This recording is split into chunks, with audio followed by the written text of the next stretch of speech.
छुटी जाई एकर कुल्ही पहले अब कुटानी फूकी फूकी चूल्हा जब जड़ी कुल जवानी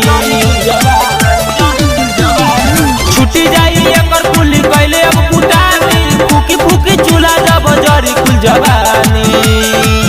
रोई बैठ गई हो डब डब जी अरे डब जी अरे डब जी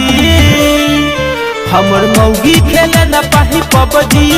दुनु बेरा कटा बाई से सबजी हमर मौगी खेले न पाही पबजी दुनु बेरा कटा बाई से सबजी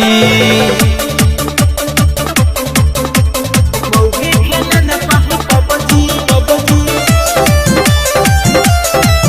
दुनु बेरा कटा बाई से सबजी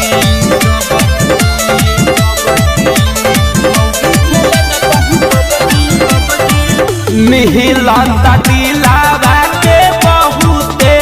चैन जब से भइल बाटे पबजी पर बहन मिहिलाता दिलावा के बहुते चैन जब से भइल बाटे पबजी पर बहन झाड़ू लगाई फिर पोछा लगाई तबे नु एकरा समझ में आई निमन बहुते कैलाए रब जी अरे रब जी अरे रब जी हमर मौगी खेले न पाही पबजी दुनु बेरा कटा बाई से सबजी हमर मौगी खेले न पाही पबजी दुनु बेरा कटा बाई से सबजी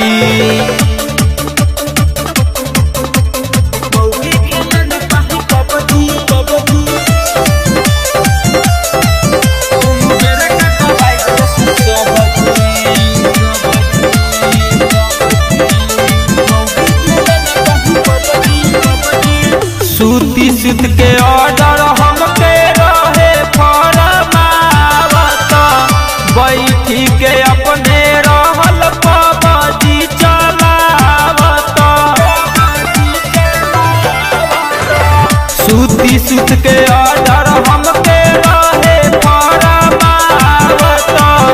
बैठी के अपने रहल पबजी बस चलावत सबके समैया हो बदलेला भाई आज हसाई त काल रवाई बबुआ लखिंदर हंसी खूबे अबजी अरे अबजी हमर मौगी खेले न पाही पबजी दुनु बेरा काटा बाई से सबजी हमर मौगी खेले न पाही पबजी दुनु बेरा काटा बाई से सबजी।